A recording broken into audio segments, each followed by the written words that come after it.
اس تاریخی قصے کا تعلق دور نبوت سے ہے، جب اس وقت کے ایک عظیم اور استادوں کے استاد شاعر نے قرآن مجید کی ادبی شان کے سامنے اپنی شکست کا سرعام اعتراف کر لیا تھا۔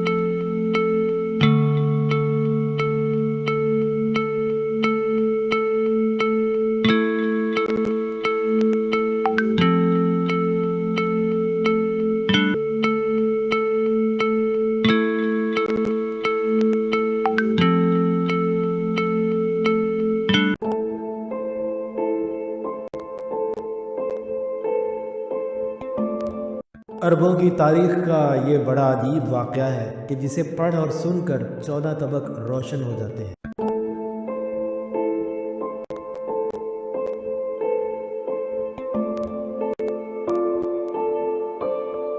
واقعہ یہ ہے کہ دور نبوت سے صدیوں پہلے عربوں کو اپنی زبان پر بڑا مان تھا۔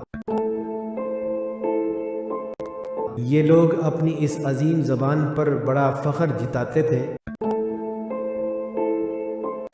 اور عربی زبان میں اپنے ذوق اور غیر معمولی مہارت پر بڑا ناز کرتے تھے۔ ہر دوسرا تیسرا فرد شاعر اور ادیب بنا پھرتا اور جا بجا بڑے بڑے مجموعوں میں عمدہ عربی کلام سنا اور سنایا جاتا۔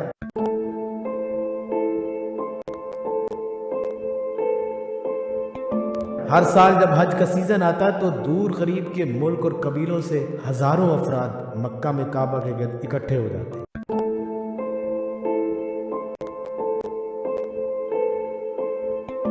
اس میں عرب کے پورے علاقے سے آئے ہوئے ادب اور شاعری کے ہیوی ویٹ چیمپئنز بھی ہوتے تھے، جو مقامی ادیبوں اور شاعروں کے ساتھ مل کر بڑے بڑے مشاعروں کی محفلیں سجاتے۔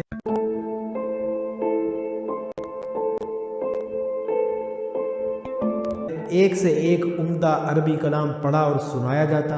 ہزاروں افراد کا مجمع صبح سے شام تک ان مشاعروں میں داد اور تحسین کے ڈونگرے برساتا۔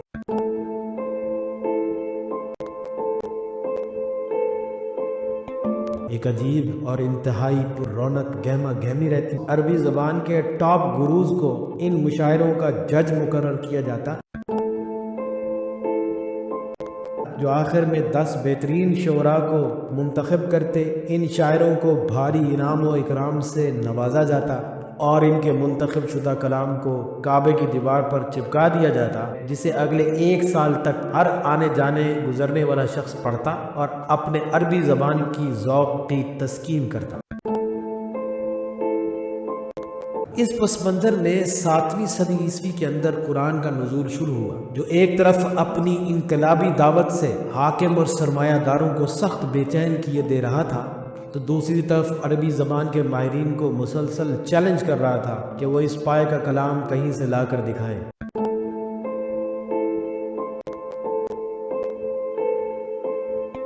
اور بار بار کے چیلنجز کے باوجود کسی ادب اور شاعری کے رستم کو یہ ہمت نہیں ہوئی تھی کہ وہ اس چیلنج کو پورا کرنے کا کوئی اقدام کرتا۔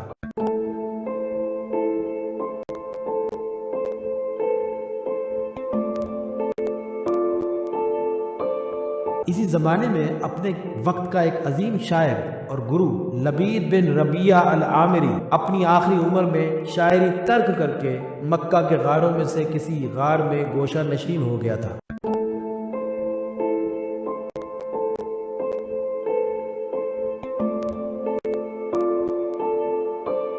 اور لوگوں سے ملنا جلنا بند کر دیا تھا۔ البتہ بڑے بڑے شاعر اپنے کلام کی اصلاح کے لیے اس کے پاس جاتے، اپنا کلام لکھ کر غار کے دانے پر کسی پتھر پہ رکھ کر واپس آ جاتے۔ اگلے روز دوبارہ جانے پر انہیں اصلاح شدہ کلام مل جاتا۔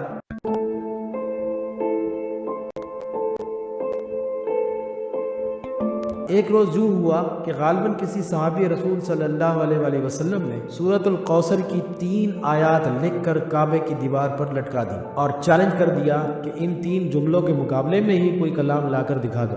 لوگوں نے جب یہ آیات پڑھی اور سنی تو سر پکڑ کر رہ گئے۔ وہ جواب دینا چاہتے تھے لیکن سمجھ میں کچھ نہیں آ رہا۔ دور دور تک لوگوں کو خبر ہوئی کہ کعبے کی دیوار پر 3 جملوں کا کلام بطور چیلنج کے عربی زبان کے سرماؤں کا انتظار کر رہا ہے کہ وہ اس کے برابر کا کوئی کلام لا کر اس چیلنج کا جواب دے۔ اسی دوران حج کا میلہ سج گیا اور حسب معمول بڑے بڑے شاعر اور ادیب مکہ میں اکٹھے ہوئے۔ ان سب نے بھی کعبے کی دیوار پر لٹکی ہوئی سورۃ الکوثر کی یہ 3 آیات دیکھی، پڑھی اور دانتوں میں انگلیاں دبا کر رہ گئے۔ جو لوگ عربی زبان کو اس کی انتہائی حد پر جا کر سمجھتے تھے، انہیں اچھی طرح اندازہ تھا کہ ان 3 جملوں میں کیا قیامت کے مضامین باندھے ہوئے ہیں، جن کا ایک ایک حرف گویا زبان حال سے عربی زبان کے ان سپر سٹارز کی کھلی شکست کا اعلان کر رہا تھا۔ یہ صورتحال اپنی زبان دانی پر ناز کرنے والے عربوں کے لیے ان کی انا اور ساکھ کا سوال بن گئی تھی۔ حج کے سیزن کی وجہ سے بہت بڑی خلقت صبح سے شام تک مطالبہ کرتی تھی کہ صدیوں سے اپنی زبان پر مہارت کی دھاک بٹھانے والے بڑے بڑے پہلوان ان 3 آیات کا جواب لا کر دیں۔ سورۃ الکوثر کی 3 آیات تھیں کہ کعبے کی دیوار پر اسی تن تنے کے ساتھ جواب کا انتظار کر رہی تھی، اور اس بے چینی کے عالم میں عربی زبان کے تمام بڑوں نے ایک کٹ کیا، ایک جگہ سب اکٹھے ہوئے اور اس صورتحال سے نمٹنے کی کوئی مؤثر ترکیب سوچنے لگے۔ آخر کو تان ٹوٹی تو اس بات پر کہ اس عظیم کلام کا جواب صرف لبید بن ربیہ العامری ہی دے سکتا ہے۔ چنانچہ اگلے دن یہ 3 آیتیں ایک سفید کپڑے پر لکھ کر اس درخواست کے ساتھ غار کے دانے میں ایک پتھر پر رکھ دی کہ اب یہ سوال کسی فرد یا چند افراد کا نہیں، بلکہ پوری عرب قوم کی ناک اور ساکھ کا ہے، جو اپنی زبان پر فخر اور اس زبان پر اپنی مہارت کے زوم میں زندہ تو ہے، لیکن اگر ان 3 جملوں کا مؤثر جواب